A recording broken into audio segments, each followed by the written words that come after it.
if you can make your shop a place that people want to hang around at, if you can make the clients feel like they can sit down and have a chat with you, that you're bringing them into something rather than transacting with them across a counter, you're doing more than 99% of people like ever will, because they don't have that customer first mentality. They have a mentality coming from fixing cars where even if you're a really high level mechanic, you go like, I'm servicing the car and the client is sort of an inconvenience. Welcome everybody. Today we've got a conversation between me and my friend Nick, who owns Beeline Motor Club.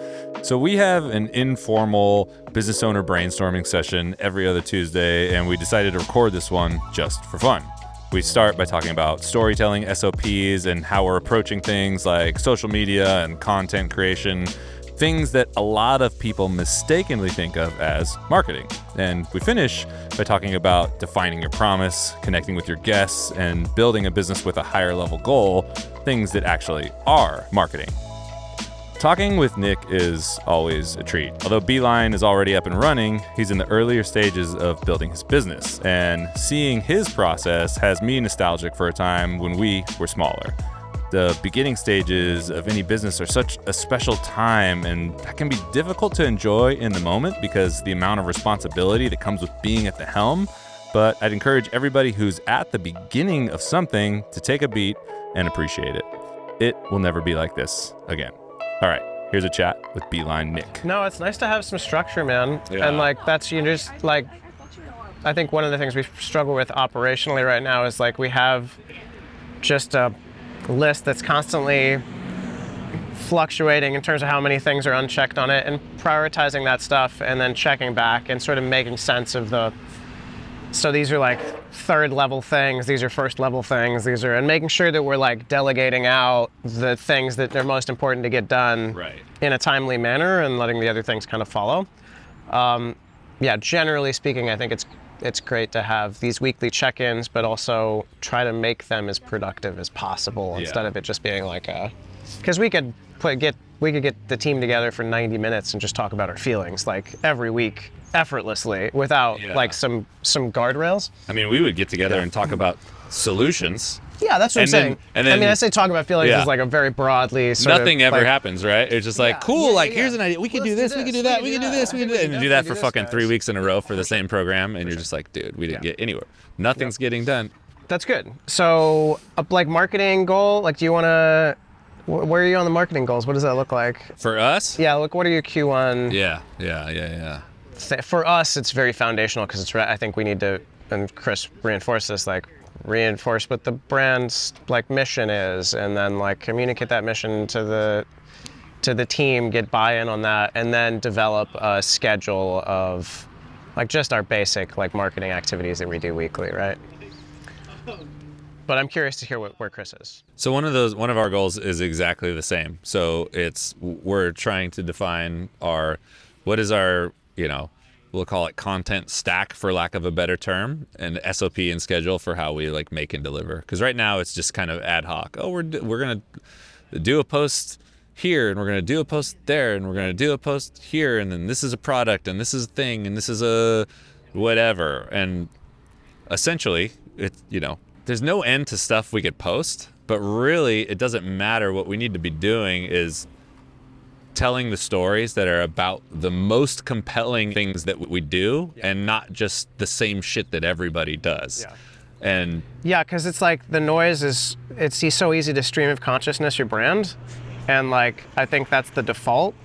And so everyone's getting that from every brand that they follow for the most part. And it's a safe place to start with everything because it doesn't feel personal, and it's really easy to say like, oh, this is a pretty picture of a car, or this is like beautiful latte art, and this is a nice cafe, and I know that like a certain amount of people will like that, and that's cool. But at the end of the day, we're not just creating stuff to put pretty stuff out there. We're actually trying to tell a story and connect with people. Being like a Tumblr and like actually having like like social media that serves your brand. Right. It's not just for funsies, it's in service of something. So the easy part of what we're trying to figure out is developing that schedule, which is cool. Like, podcast happens here. What happens with that? So it's like one of my big pitches to the guys, which they kind of half picked up. I was like, look, like we're recording this podcast between this time and this time over at the shop. It just doesn't speak to what we're doing super well. I'm like, we should record in the roastery after hours, get it all set up, include the video. Yep.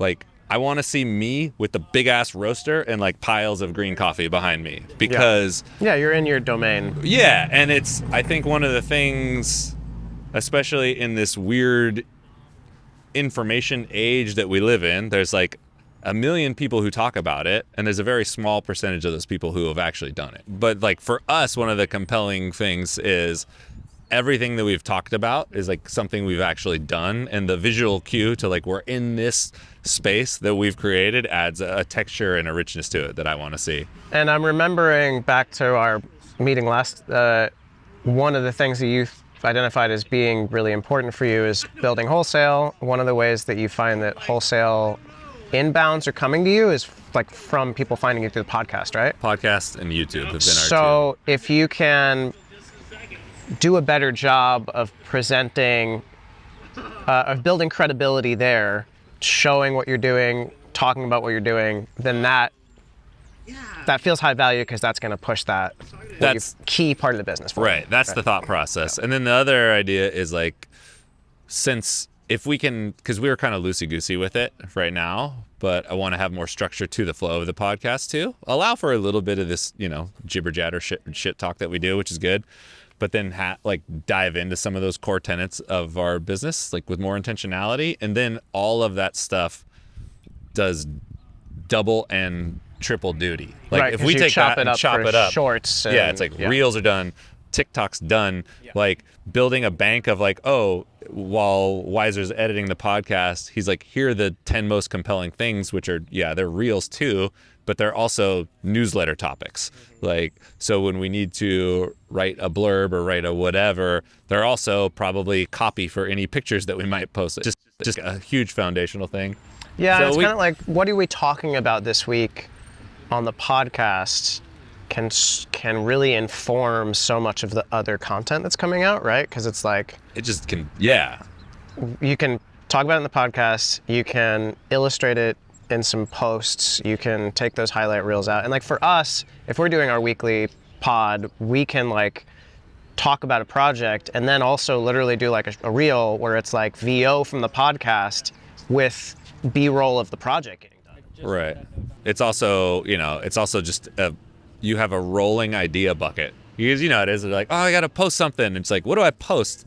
What did we talk about this week? What's happening? Okay, good. And then you can just go to the bank and be like, okay, I'm just going to pick one of these things. And then, even if you don't have video of it, even if it's just an idea, or even you're like, okay, cool. Like I know where I'm going. Like it's point direction. So I got about a quarter of the way in that, where it's like everybody's family was like, family is a big thing. So everybody committed to basically doing one day a month in that big hyper produced style, and nobody wants to work after hours is basically the reality. So I'm trying to figure out like how can I we'll still do audio, but I still want to do more video, whether it's like in an interview format or that's I get like, it. That feels like a powerful little tidbit. And that's just one part of it. So that's one part of our little marketing goals. And then the other part is we're doing like these weekly voice coaching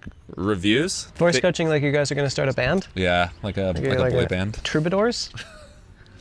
Well, like for some of the bigger stuff, like newsletters and videos, it's like I'll be the one writing those. And then for some of the other stuff, like Instagram captions or product copy or whatever, it's making sure it sounds like it comes from a human and it sounds like it comes from Cat and Cloud. Yeah, it sounds consistent, right? We talked about that last time too. It's like the brand voice. And Dante and I have been sort of just starting to think about those kind of things too. Yeah. Okay, so what does this like actually look like for you? Is this just part of the work review from like last week's post? You kind of are pulling the copy and taking a look at it, being like, how does this feel? Yeah. Exactly. Make some tweaks? Okay. That's pretty much exactly it.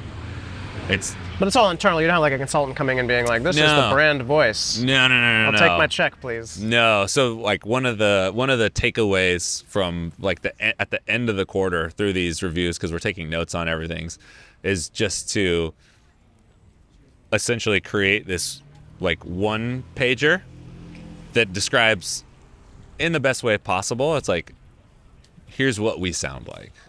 For me, at least, because been doing this forever in all these varieties of ways, but like I'm coming back to it.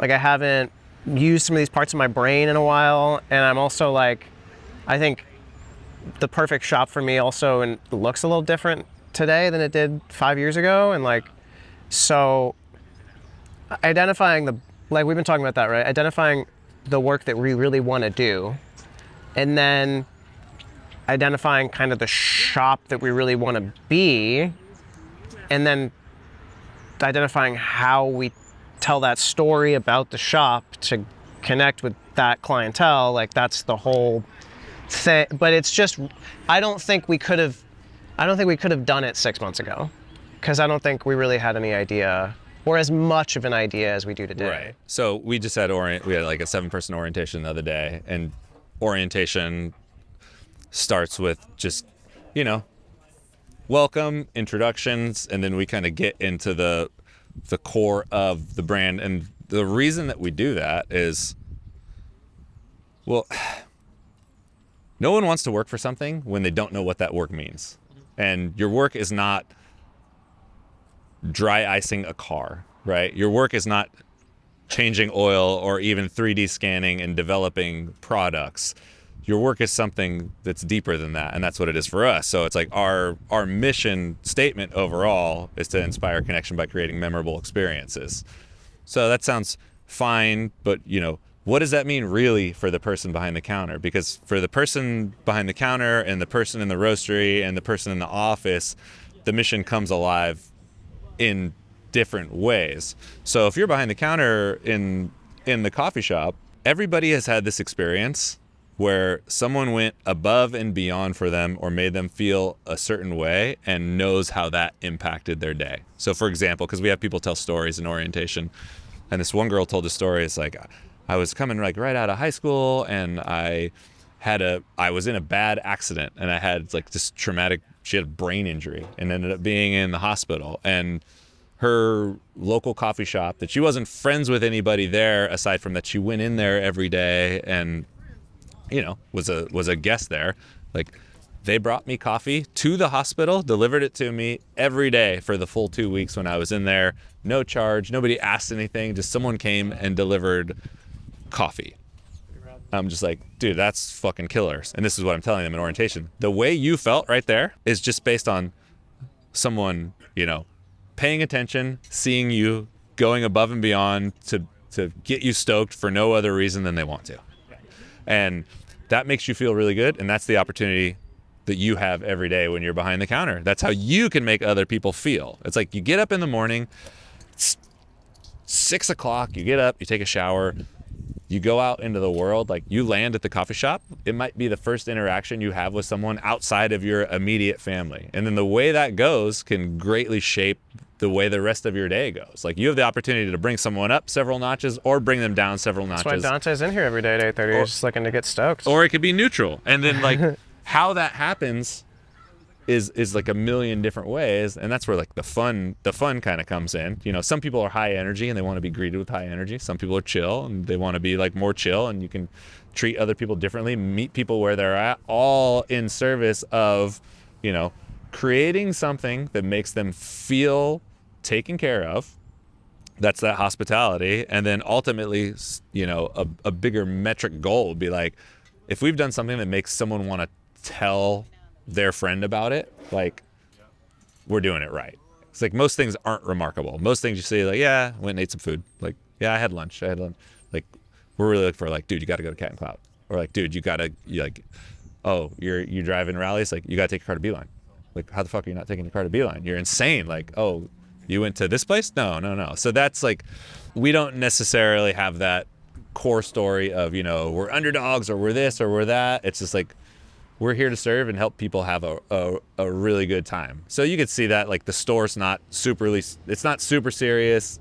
At any given time, there's like a bunch of things in there that might be on trend and a bunch of things that might be off trend, because we're trying to play like a little bit of a longer game with it. I think that's an important point. Like when you're sitting back and like looking at business sort of abstractly, I think, and different, like if you just like a product company, like I'm putting a soda on a shelf and I need my soda to sell next to this guy's soda, like you really have to do a lot of this competitive analysis. But I think for us, and I think for Chris's brand, and I think for a lot of like where there's a strong component of service, there's a lot of interaction with the client, and there's a particular niche that you're trying to fill, like, yeah, I think it's more valuable for us. I would worry about benchmarking what sort of competitors are doing less, and worry about kind of how we want to present more, and then organically you're going to develop the thing. If I had to be like, how do we think about our competitive positioning?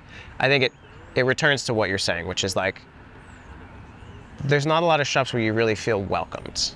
And when I think about my personal experience through my career, like I think what the motorcycle, like what like really enthusiast motorcycle shops did for me was show me how powerful that was, where it's not a business that you're interacting with at arm's length.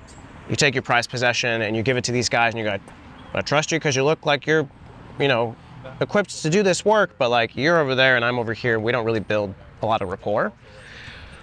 If you can make your shop like a place that people want to hang around at, like if you can make your staff the kind of, like if you can make the clients feel like they can sit down and have a chat with you, like that you're bringing them into something rather than transacting with them across a counter, you're doing more than 99% of people like ever will, because they don't have that customer first mentality. They have a mentality coming from fixing cars, where even if you're a really high level mechanic, you go like, I'm servicing the car and the client is sort of an inconvenience. Like I'd rather you just mail me the car. And it's just got to be whatever you feel most compelled to do, right? It's in essence, before you can put it on paper, or like whenever you plant your flag in the ground, like it comes from your soul, right? It like comes from your heart. And that's like how this is a reflection of like how Jared and I approach things, which is like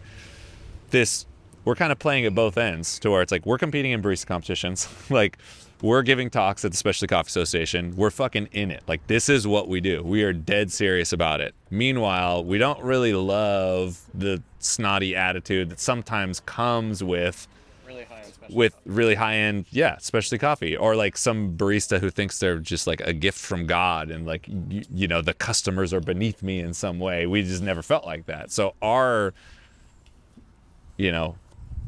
what comes from like the inside of us is like being able to meet people where they're at, have fun with people. If they don't care, that's great. Like if they just want a cup of coffee and they find themselves in our store, like awesome, and being able to read that room where it's like, yeah, coffee. It's like, okay, this dude just wants coffee. Like, charge him $3, give him the answer. Like, we don't want to have a conversation. He doesn't have to have it if he doesn't want to. But then having that stack to where if someone comes in and they're like, what's on single origin? Or like, what do you guys roast on? Like, we can talk to them about that. Yeah. So the sort of, you build the brand and the way it interacts with clients based on what Chris is saying, like what really speaks to you. And then separately, there's this analysis about sort of the and for us, it's a little bit different than Chris's business, because like there's some customer profiles for sure, but like kind of anybody can be a Cat and Cloud client, right? And Correct. For us, it's like there's a lot of people who aren't gonna fit our optimal client profile, and because our work is so involved, you don't want to take on a lot of the wrong work. It won't help you build the business that you want to build. So I think there's the brand, and we sort of define that. And then there's this analysis of like, okay, if this is the target kind of clientele, what are these people looking for? And I think more specific, like it's not about the voice of the brand necessarily, but it's more about how we present. It's probably about the physical appearance, and it's about the kind of contact. So like to some extent that does sort of move into brand voice and whatever, but like people are going to connect with you on socials and be like, we like kind of the vibe on these guys or not. But when they come in to see the shop, they want to see like, are things clean? Are things organized? What's the other work in the shop? Like, is it of the level of stuff that I want to be doing? And then like when these guys dig into having a little bit of a consultation with me, when we move past the, I'm looking at you through my cell phone, like how did they strike me?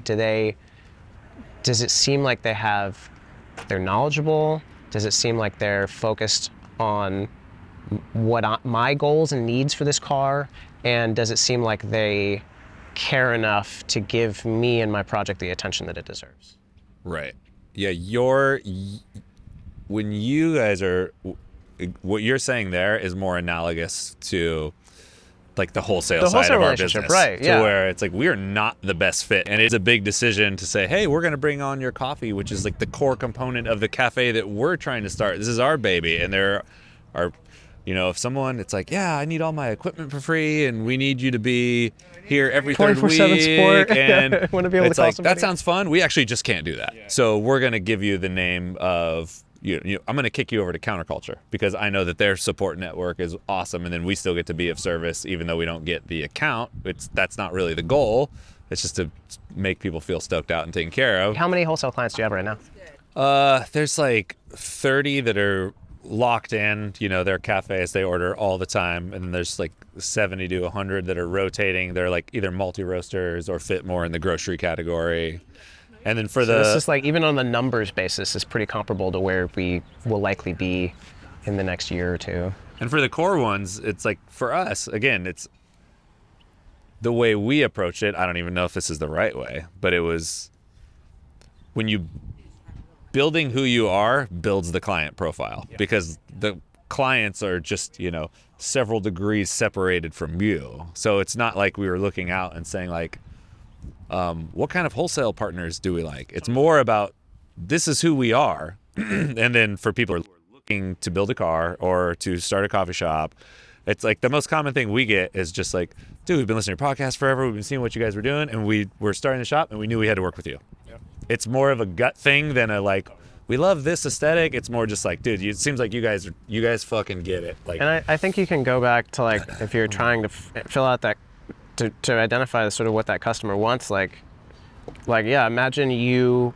have all the money that you want to spend on a project car, and what are you going to want when you show up at the shop, right? Like, what are you going to want to see?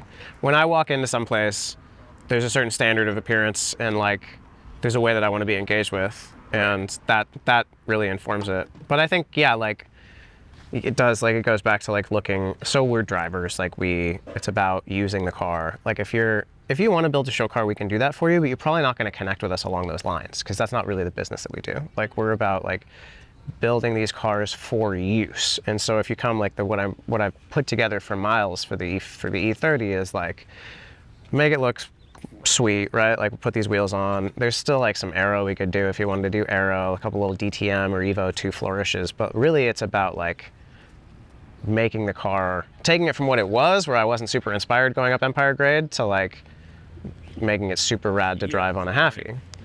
And whatever the cost of that is, right? Like it's about creating the driving experience and dialing the aesthetics. Like, and I think really where I start is the driving experience, and the aesthetic stuff is sort of like the dressing on the thing. Like I could be equally stoked on a ratty 30 M3 that also gets 40 or 50 grand spent on just like sorting the mechanicals and making it really sick to drive. It's a kind of like, if the customer wants to do that aesthetic stuff, great, but I think it's sort of what you want is people that are going to come in and say yes to the scope of work that is required to get their car to the state that it needs to be in to do the kind of driving that we do. Like you made this comment the other day where because he was ragging on me, he's like, the first time people drive with you, they come out like pale. He's like, Philip, Chris. I was like, what did I do to Chris? And fine. Yeah, but he's like, when he came out of the car, he's like, I didn't know I needed brakes. I didn't know I needed this and that. I think what I said was I enjoyed the experience because it made me more comfortable with what the car could do in and of itself, right? Because so like when I was driving and following you've had more driving experience than me, but I'm just like, cool, I can probably do this, right? Like I could probably follow Dante, like similar platform. And then when you're driving, I can just kind of be there and be like, okay, this is what the car overall can do. Like, which was after I rode with you on the last little thing of that last little run of that trip, I felt I was going faster. Yeah, I mean, I'm not the world's most amazing driver, but that's kind of what I'm trying to do too when I get in a client car and I drive it for the first time to give it the baseline is like, okay, where's the limit and where do I want it to be? And like, okay, so here's what needs to be done to get it there. So I think if we can really strengthen that messaging, we're like we want people to understand coming to us. Like we want them to understand looking at the brand that like we're here to dial cars for this kind of driving. Right. And like if you want to go out and drive your car and like go out, run up to Pescadero, drive it hard, park it, it's not overheating, there's not smoke pouring off the brakes, the pedal didn't fade, like you're able to keep up with your buddy in the 911, like check, and then it just fires right up back and you go home. Like the 35-year-old car, there's a lot of stuff that goes into actually making it be able to do that any given Sunday that you wake up and want to do it.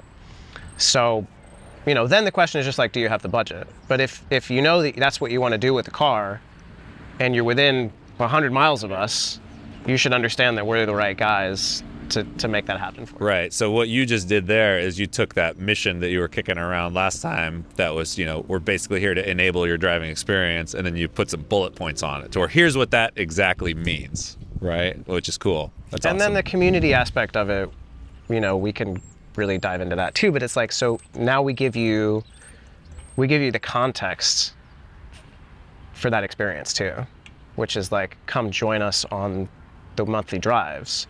Come out, do like building a car for a DWA rally or a Overcrest rally or something is like such a great concrete goal for somebody to have and come to a business like ours to address for them, Right. And so I think it's really powerful to be like, we can do this work for you. We're experts at doing this work for you, and we can also like elevate your whole experience in the hobby. Because a lot of people can do the work for you, but they're not going to actually connect you to the fun. Like you still have to go out and find your own fun and find your own people. Hope you enjoyed being a fly on the wall for this conversation.